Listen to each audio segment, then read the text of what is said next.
Welcome back, my friends, to day number 23 of reading through the Bible. We're so glad that you have joined us. And today we're doing Job 7 to 8.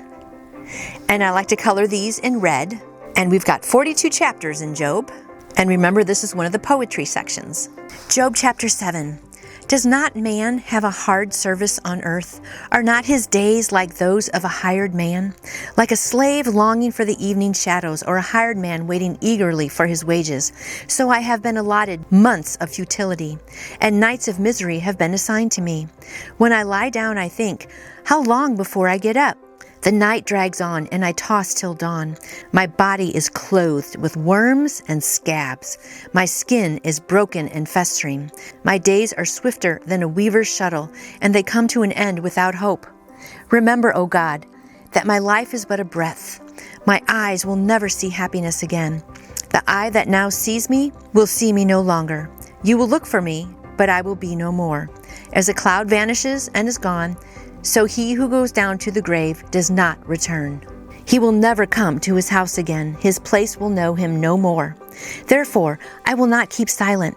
I will speak out in the anguish of my spirit. I will complain in the bitterness of my soul. Am I the sea or the monster of the deep that you put me under guard?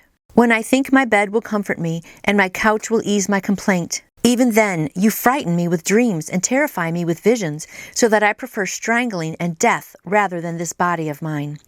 I despise my life. I would not live forever. Let me alone. My days have no meaning. What is man that you make so much of him, that you give him so much attention, that you examine him every morning and test him every moment? Will you never look away from me, or let me alone even for an instant? If I have sinned, what have I done to you, O watcher of men? Why have you made me your target? Have I become a burden to you? Why do you not pardon my offenses and forgive my sins? For I will soon lie down in the dust. You will search for me, but I will be no more. I like this commentary on Job 7. Job lamented the futility, the misery, and the emptiness of life. His own life, he was certain, was short and would soon vanish. He would die, go to his grave, and be forgotten. In fact, he wished God would let him die and leave him alone. Job wondered why God would bother to inflict so much pain on a person for no apparent reason. And Job's challenge to God was essentially, what have I done to deserve this? In this opening round of speeches, a pattern develops in which Job's friends attack. Job responds by protesting his innocence, and in the process, he becomes more and more determined to get a fair hearing from God. Bildad. Then Bildad, the Shuhite, replied, How long will you say such things? Your words are a blistering wind. Does God pervert justice?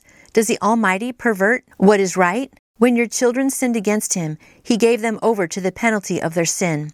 But if you will look to God and plead with the Almighty, if you are pure and upright, even now he will rouse himself on your behalf and restore you to your rightful place. Your beginnings will seem humble, so prosperous will your future be.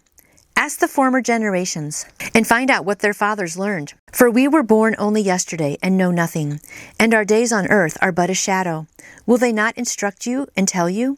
Will they not bring forth words from their understanding? Can papyrus grow tall when there is no marsh? Can reeds thrive without water? While still growing and uncut, they wither more quickly than grass. Such is the destiny of all who forget God. So perishes the hope of all the godless. What he trusts in is fragile. What he relies on is a spider's web. He leans on his web, but it gives way. He clings to it, but it does not hold. He is like a well-watered plant in the sunshine, spreading its roots over the garden. It entwines its roots around a pile of rocks and looks for a place among the stones. And when it is torn from its spot, that place disowns it and says, I never saw you. Surely its life withers away, and from the soil other plants grow. Surely God does not reject a blameless man or strengthen the hands of evildoers. He will yet fill your mouth with laughter and your lips with shouts of joy. Your enemies will be clothed in shame, and the tents of the wicked will be no more. I like this commentary on Job 8. Bildad, another of Job's friends, confronted him with the same basic accusation as Eliphaz had. Job had sinned against God and was suffering righteous punishment for it. Bildad was big on justice and appealed to the experience of previous generations. The principle those ancestors taught is that suffering is the result of sin, thus the hope of the godless will perish. Therefore, because Job was suffering, he must have acted godlessly. God does not reject a person of integrity, he said. Therefore, if God had rejected him, Job must have lacked integrity. Here, too, we can find truth in the proverbial statements made, but we can't build a rigid system that allows no exceptions. God's ways are mysterious and hidden from us unless he chooses to reveal them.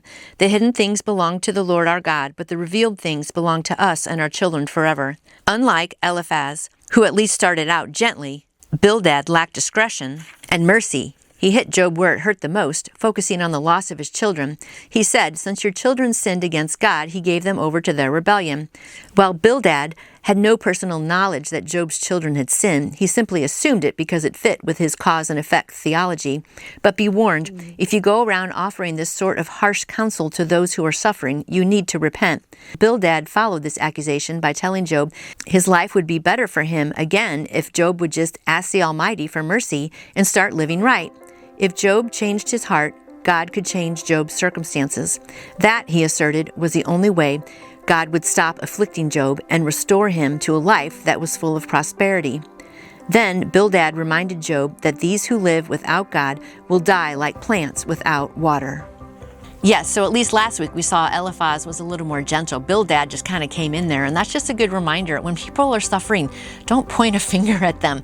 I mean, maybe they did something wrong, and God maybe is dealing with their disobedience, but you don't know that. We're not God. The best thing to do is to comfort your friends and just gently talk to them. But he kind of came in there with like a 1-2 punch. So thanks for joining us for these 2 chapters of Job, and come back next week to see what is going to happen next with Job and his so-called friends. See you then. If you enjoyed today's reading of the Bible, please pass this on to a friend. I would also appreciate if you subscribe to my channel. And I would love to answer any question you may have about faith in Jesus, salvation, the Christmas story, Easter story, anything at all. Just contact me, Nancy Grace Joy, through my website, which is nancyjoy2u.com. That's nancyjoy, the number 2, the letter u.com. You can also email me, which is nancyjoy2u@gmail.com. And Mandy and I hope you come back again tomorrow as we read the Bible 365.